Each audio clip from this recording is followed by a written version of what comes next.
Madam Chair, we say that the norms that makes you vulnerable in the modern societies when you do not have any considerations, any options, and any delineations of decisions of going to university or not is harmful for these young people.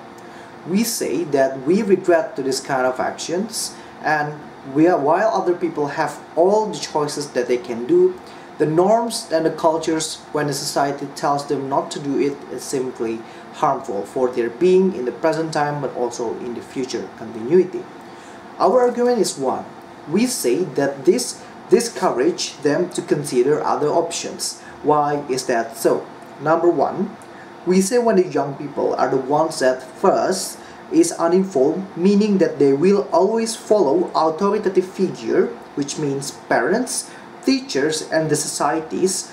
This one, the young people itself is uninformed and they cannot make the choices without gaining the knowledge for themselves.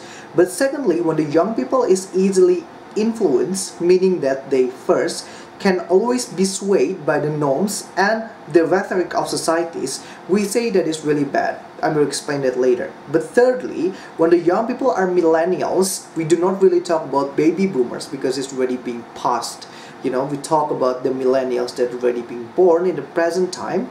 Millennials are number one, unstable, meaning that they will not have any clear decisions because they are social media influence and always gets a lot of information from internet and from other sources. Because why? Number one, the modern world is easily you can easily get anything, for example information, so for example discussion or echo chamber of discussion with other friends, with other people, especially with your neighborhood or with the person in your school, for example. But this can create a lot of problems. Number one, when millennials are unstable and they can get informations, meaning that they will have a hard time to decide which one is good and which one is bad for them because they have too many informations. And secondly, they will, because of the media influence, they will always try to bandwagon the choice by other friends who has already made the choice. They do not really consider even if it's bad, even if it's good, for example, because their friends has already been done so, given many considerations, right? This case happens when, for example, a lot of SMK or SMA students happens to follow other students, for example, to go to university that they prefer, which do not really alternate or do not really correspond with their own interests. For example, one student that has talents in education and talents to being a good English speaker, for example, follows their group of friends by going to Unicom, for example, go to telecommunicative studies, meaning that they will analyze computers and other such.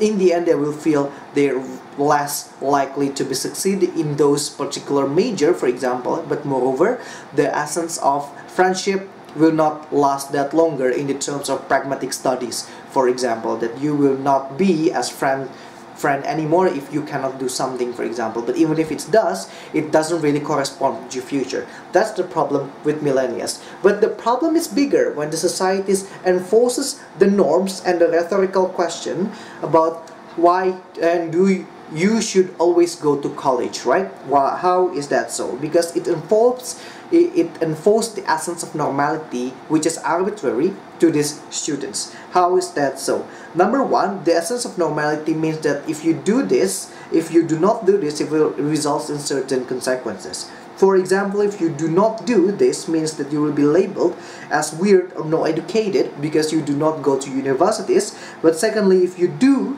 this, meaning that you are being smart and you have a bright future. But these two essence doesn't really correlate with what will happen in the future, right? Because this is a generalization by society that doesn't know you, that doesn't know your talent, that doesn't know your intelligence and your social capabilities, for example. But secondly, enforcing norms means that the society tells you that this is a right thing to do, and because everybody is doing it, meaning that they generalize the bandwagon essential, meaning that this The young people will eventually do it because it's the rhetorical narrative of everybody, because they are being afraid being labeled as a bad or idiot persons, right? While the young people has a lot of choices in their life, for example, going to vocational schools, working, helping their parents, doing a startup businesses, or trading books, or being in the organization of ISAC, for example. This is all beneficial for the future, right? But because of the norms, they will not have any clear rationalizations.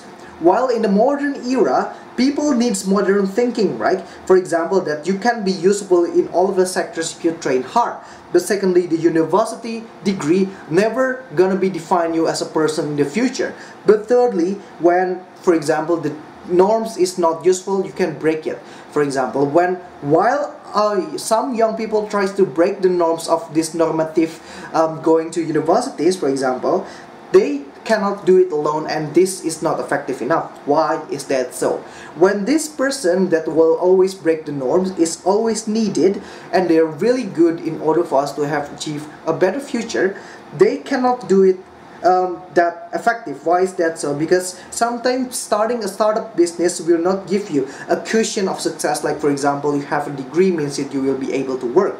But secondly, for example, that this person creates a motivational book, motivational story seems like not real. It seems like being not dreamy and not being acceptable by students. But thirdly, especially in conservative societies, breaking norms is always considered as rebellions from your parents' nurture and care, right? This will lead to, number one, feelings of guilt of failure for these persons. Secondly, uncertainty of success. They will, for example, have a fear of failure. They do not want to try in the first time. But lastly, they will have no courage to fail, meaning that there is no clear rationalization of these young people. In essence, without flexible minds, they cannot survive modern societies, right? Because why? There is no narrative of breaking norms. But secondly, they will be labeled a failure. Thirdly, they will be rebelled from, they will give the rhetoric of rebellion from their parents' nurture, meaning that this will create a bad narrative of future for people, and this is regrettable from all the cases of the societies. We're very proud to regret the motion. Thank you very much.